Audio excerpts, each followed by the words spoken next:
So இப்போ first உங்களுக்காக இந்த மேங்கோ பிக்கல் எப்படி பண்றது சொல்லி கொடுக்க போறேன். இந்த மேங்கோ பிக்கல் பண்றது ரொம்ப ரொம்ப ஈஸிங்க. ஒரு 15 நிமிஷம் டைம் இருந்தா போதும் இந்த மேங்கோ பிக்கல் பண்ணிடலாம். மாங்காய் வெட்டுறது மட்டும் தான் வேலை, வேற எதுவுமே வேலை கிடையாது. நான் இங்க கிளிமுக்கு மாங்காய், இந்த தோத்தாப்புளின்னு சொல்ற இந்த கிளிமுக்கு மாங்காய் வச்சிருக்கேன். நீங்க எந்த மேங்கோட யூஸ் பண்ணலாம், ஆனா காயா இருக்கணும், ஞாபகம் வச்சுங்க. எனக்கு இந்த தோத்தாப்புளி மேங்கோ வந்து அந்த பீஸ் வாயிலா இருக்கு கிடைக்கிறது ரொம்ப இஷ்டம். அதனால நான் இந்த மேங்கோ யூஸ் பண்றேன், கிளிமுக்கு மாங்காய் யூஸ் பண்றேன். நீங்க எந்த புளிப்பான வகை மேங்கோ யூஸ் பண்ணாலும் பிரச்சனை இல்லை, காயா இருக்கிற மேங்கோ. இந்த மேங்கோவை, இந்த மாங்காவை நல்லா வாஷ் பண்ணி ட்ரையா தொடச்சி ஒரு சொட்டு தண்ணி கூட இல்லாம வச்சீங்க. இதை வச்சு நம்ம பண்ணி இது ஃபுல்லா முடிச்சு நீங்க இதை வந்து கிட்டத்தட்ட 3 மாசம் கூட இதை ஸ்டோர் பண்ணிக்கலாம். இது ஸ்டோர் பண்ணும்போது நீங்க பண்ண வேண்டிய ஒரே விஷயம், இதை ஃப்ரிட்ஜில் வைங்க.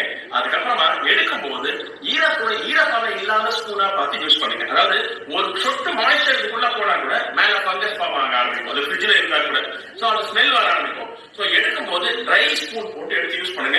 3 மாசத்துக்கு இந்த ஊறுகாய் வச்சு யூஸ் பண்ணலாம். இதை நல்லா மிக்ஸ் பண்ணிவிடுங்க. அப்படியே பெருங்காயம், வெந்தயம், அந்த ஸ்மெல், அந்த மிளகாத்தூளுடைய இதெல்லாம் சேர்ந்து பயங்கரமா மணக்கும்.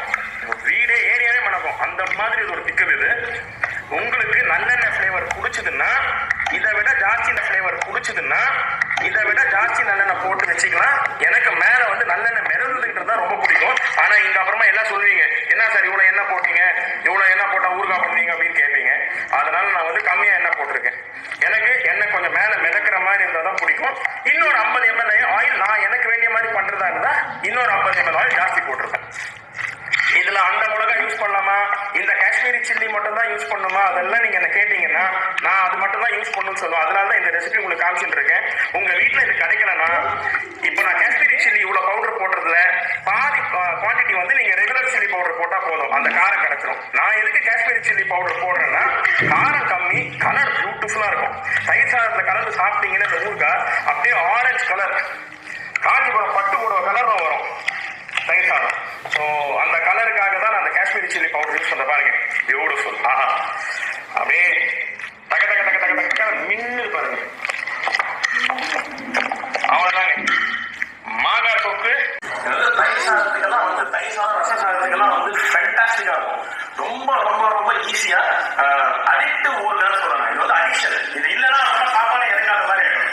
இது என்னோட ஆல் டைம் ஃபேவரட் ஃபுட்டு வந்து தயிர் சாதம். குக்கரில் 4 விசில் வைக்கிறோன்னா 6 விசில் வச்சுருவோம். ஸோ ரைஸ் வந்து நல்லா அப்படியே குழஞ்சிரும். பொங்கல் எப்படி இருக்குமோ அந்த மாதிரி நல்லா குழஞ்சிரும். அதில் நல்லா காய்ச்சின பாலை ஊற்றி இந்த மாதிரி செட் பண்ணி அந்த திக் யோகத்தை அப்படியே இதில் வந்து சேர்த்துவோம். மில்க் க்ரீம் ஆட் பண்ணுவோம். நல்லா ரிச் மில்க் க்ரீம்